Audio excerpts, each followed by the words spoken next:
जैसा कि हमने बताया था कि सोशल साइट जो समाज पे क्या प्रभाव डाल रहा है, तो हमने अलग अलग लोगों से बात की, अधिवक्ता से बात की, शिक्षक से बात की, गायक से बात की। तो देखने में आया कुछ लोग तो बोल रहे हैं कि समाज के लिए ये बेनिफिशियल है, बट कोई बता रहा है कि हार्मफुल ही है। अब ये कितना फायदेमंद है, कितना नुकसानदायक है, हम उस प्लेटफार्म के लोगों से जुड़ेंगे, जानेंगे कि आखिर ये कितना हमारे लिए सुरक्षित है, हमारे समाज के लिए सुरक्षित है, कितना इसमें स्कोप है, कितने तरह के लोग इसमें कैसे कैसे आगे बढ़े हैं। आपको बताते चले कि सोशल साइट में आपने देखा होगा, शिक्षा विभाग में एक अधिकारी आए थे, अपर सचिव के पाठक। तो उन्होंने जो कानून, जो नियम लगाए शिक्षकों पे, कुछ शिक्षक तो प्रसन्न थे, कुछ शिक्षक नाराज भी थे। तो बात उनकी नहीं, लेकिन उनकी भावनाओं को लेकर के भोजपुर के आरा से एक व्यक्ति निकला सोशल साइट की प्लेटफॉर्म पे, और उन्होंने दर्शाया, पहले उन्होंने दर्शाया कि कितने परेशान हैं वो इस अपर सचिव के पाठक जी से। फिर उन्होंने उसी कड़ी में आगे दिखाया कि जब उनका तबादला हो गया, दूसरे विभाग में चले गए, तो कितनी प्रसन्नता हुई। इतना ही नहीं, आगे चल के उन्होंने ये भी दिखाया कि अरे ये तो बहुत गड़बड़ हो गई, वही थे तो ठीक था। देखेंगे और उनसे बात भी करेंगे। आपको बताते चले, उनका नाम भी बता ही देते हैं, क्योंकि आजकल वो सोशल प्लेटफॉर्म पे मास्टर साहब के नाम से जाने जा रहे हैं, लड्डू भोपाली जी। तो हम उनका स्वागत भी कर लेते हैं, क्योंकि अभी जस्ट वो आने ही वाले हैं।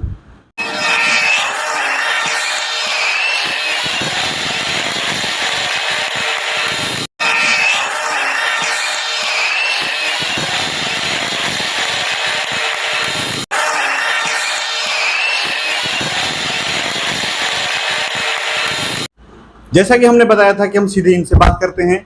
लड्डू भोपाली जी उर्फ मास्टर साहब, सोशल प्लेटफॉर्म के जाने माने कलाकार। सर, सबसे पहले तो आपका हमारे चैनल में स्वागत है।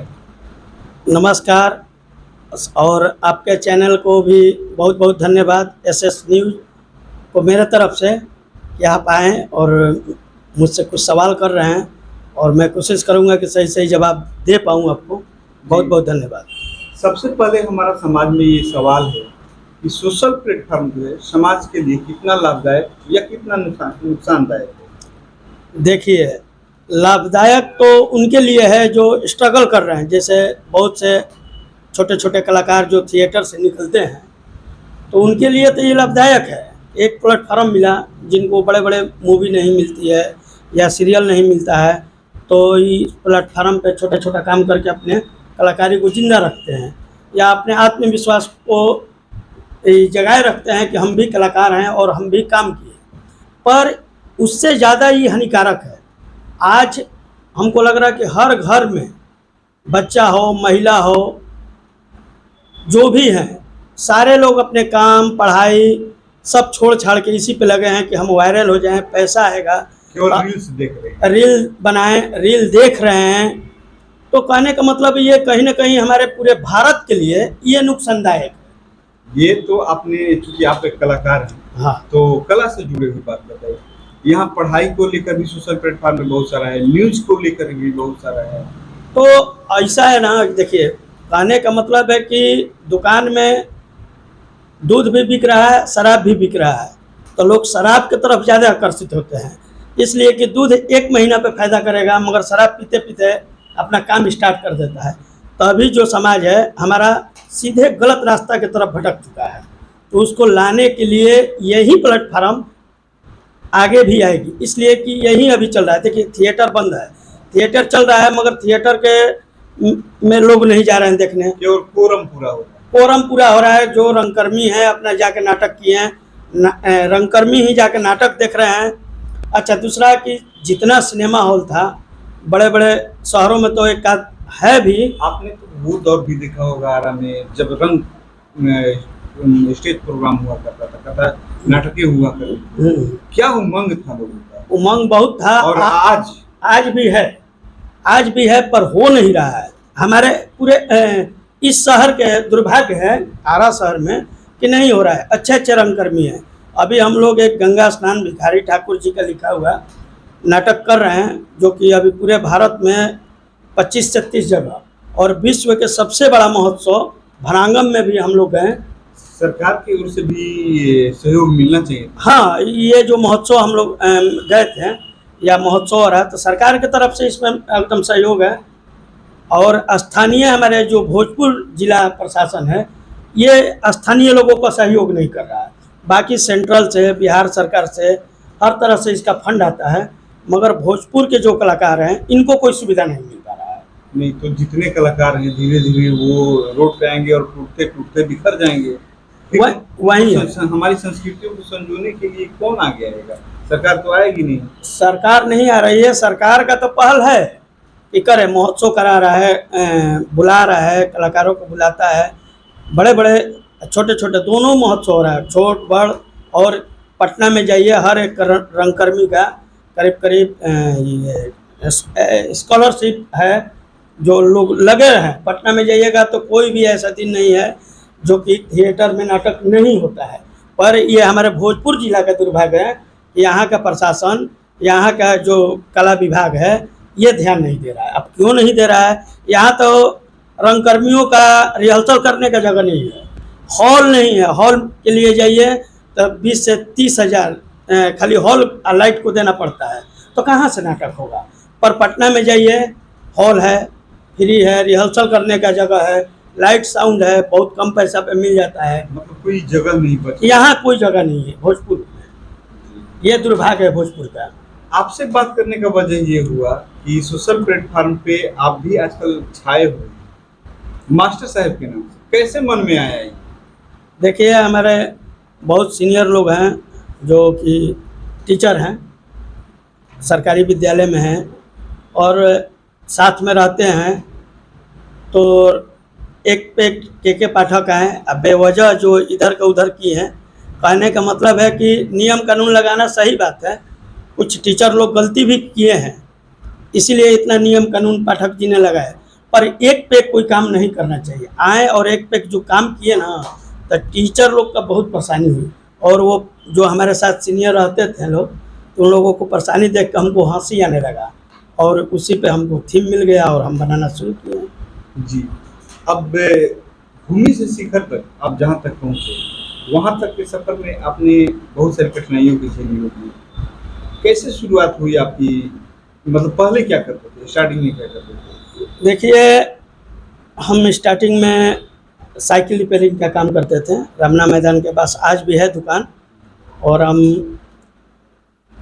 पढ़ाई के बाद ज़्यादा तो हम एजुकेशन नहीं है मेरा, मैट्रिक तक। उसके बाद वहाँ हम शिफ्ट हो गए, थोड़ा सा घर परिवार की वजह से पिताजी के साथ साइकिल का काम करना शुरू किए, रिपेयरिंग। उसके बाद कुछ मित्र लोग पढ़ते थे, साइकिल बनवाने आते थे, जैसे उसमें विजय बवाली जी हैं, सोनू हैं, एक मित्र माखन था। ऐसे ऐसे लोग आते थे साइकिल बनवाने। ये लोग अपना गाना बजाना करता था, तो हमारे भी मन में आया, मगर हमको नहीं मिल पा रहा था। फिर मतलब कलाएं अंदर थी, जगह नहीं मिल रहा था। फिर लोगों ने सपोर्ट किया। तो हाँ, ये लोग तो हमेशा हमारे मित्र बन गए थे। करीब करीब इन लोगों के साथ हम 10-15 साल बिताए, तो ढेर लोग नहीं जानता है, मगर हम लोग एक मित्र हैं। उसके बाद एक नाटक 1-2 देखे हम, नुक्कड़ नाटक हो रहा था, तो हमारे मन में आया। उसी में एक डॉक्टर अनिल सिंह थे, जो वो भी आते थे हमारे साइकिल बनवाने। तो हम उनका नाटक देखे तो बोले, भैया हमको भी करने का मन कर रहा है, करोगे? तो पैसा नहीं मिलेगा। मैंने पैसा के लिए नहीं, हमको करने, एक्टिंग सीखने का मन कर रहा है। तो उन्होंने अपने नाटक में उठाए हमको वहाँ से, और उसके बाद हमने पीछे मुड़ के नहीं देखा। 1-2 नाटक में हमारा अच्छा रहा, तो लोगों ने बोला, पूरा शाबाशी दी, बहुत अच्छा किए हो, छोड़ना मत, तुम एक दिन सफल होगे। बहुत से लोग का आशीर्वाद रहा है। आप जब मास्टर साहब का रोल कर रहे थे, तो आपके मन में भय नहीं था कि विभाग कुछ कार्रवाई करेगी? इस तरह से आप दिखा रहे हैं कि प्रताड़ना हो रहे हैं, प्रताड़ित हो रहे हैं शिक्षक। नहीं, हमारे अंदर इसलिए भय नहीं था ना कि हम गलत नहीं दिखा रहे थे, जो घटना घट रही थी उसी घटना को हम रख रहे थे। और हम कलाकार हैं, और कलाकार समाज का आईना होता है। तो तो एक बार तो आपने पाठक जी की ये दिखा दी प्रताड़ित करना, हाँ, और दोबारा आपने वो रोना भी दिखा दिया कि पाठक जी चले गए तो बहुत दिक्कत हो गई। देखिए हर चीज़ का दो पहलू होता है, ठीक है, एक सही एक गलत। तो पाठक जी ड्यूटी लेते थे पर समय पे वेतन देते थे, इनकी ये खासियत थी। और कहने का मतलब है कि जो काम लेगा, जो समय पे वेतन देगा, वो तो काम लेगा ही। तो कुछ लोग जो आराम करते करते मास्टर साहब लोग की पीठ दर्द करने लगी थी, तो के पाठक ने एक पैक उठा दिया। जैसे घर में आप सोए हैं और एक पैक बढ़ के पानी डूब गया, अब क्या कीजिएगा? तो भागम भाग तो होगा ही ना, बहुत सारा चीज छूट गया। तो हाँ छूट गया। तो यही हुआ। तो बाढ़ का पानी धीरे धीरे आता है तो आदमी अपना संभाल लेता है। तो हम ये जानना चाहेंगे, मास्टर साहब वाली कुछ एक दो डायलॉग ही सुना दीजिए जनता को, ताकि उनको मेमोरी में याद आ जाए। मास्टर साहब की डायलॉग तो जैसे आपने देखी थी वो बच्चा को आप मना कर रहे हैं खेत में, उसका बाप जो बोल रहा है मास्टर साहब।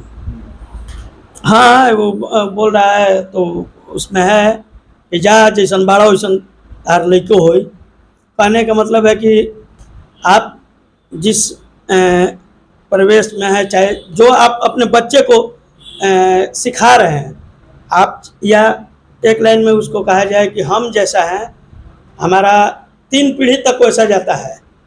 3 पीढ़ी, इसमें कोई दो राय नहीं है कि अगर एक बार तो आप ही के छात्र, कुछ गुंडे तबके के छात्र आपको घेर लिए थे और झूला वगैरह भी छीन रहे थे, ऐसा भी हम कहीं देखे हैं। छात्र झोला नहीं हाँ, नहीं, कि आपने क्या पढ़ाया, हम कहाँ यूज करें उसका। वो बैग फेंका था ना लड़का। अच्छा, वो जैसे वो अपना स्कूल में मास्टर टीचर से बात कर रहे थे कि छोटा बच्चा शरारती बैग फेंक देता है और गेट खुला है, दीवार फान के जाता है। तो ऐसे बहुत से बच्चे हैं शरारती, हम लोग भी स्कूल में किया करते थे। तो बहुत किए हैं हम लोग। तो मास्टर साहब को तो अब तो बच्चों में संस्कार ही नहीं है। पहले पर हम लोग इतना नहीं शरारती थे कि गुरुजी के सामने हम लोग नज़र उठा के भी देखें। अब तो बच्चा लोग सीधे कहता है कि मरला हाँ स्कूल से बाहर आओ बताओ नहीं। अब बच्चों में तो इतना मैंने कब क्या कहा जाए, समाज हमारा कह आप दर्शक से क्या कहना चाहेंगे कि सोशल प्लेटफॉर्म के लिए कैसा रहा? सोशल प्लेटफॉर्म स्ट्रगल के लिए तो अच्छा है। मैं जो भी सोशल मीडिया पे हैं या सोशल प्लेटफॉर्म पे आप लोग रील बना रहे हैं या जो भी वीडियो बना रहे हैं, आप लोगों से रिक्वेस्ट यही है कि अश्लील वीडियो ना बनाएं, अपना अभिनय दिखाएं, अपना कलाकारी दिखाएं, पर अश्लील चीज़ मत दिखाइए। इससे हमारा समाज, हमारा घर, हमारा परिवार, हमारा बच्चा यानी कि आने वाला पीढ़ी बर्बाद हो रहा है। तो आप लोगों से हाथ जोड़ के यही रिक्वेस्ट है कि आप लोग अश्लील कोई वीडियो प्लेटफॉर्म पर ना डालें।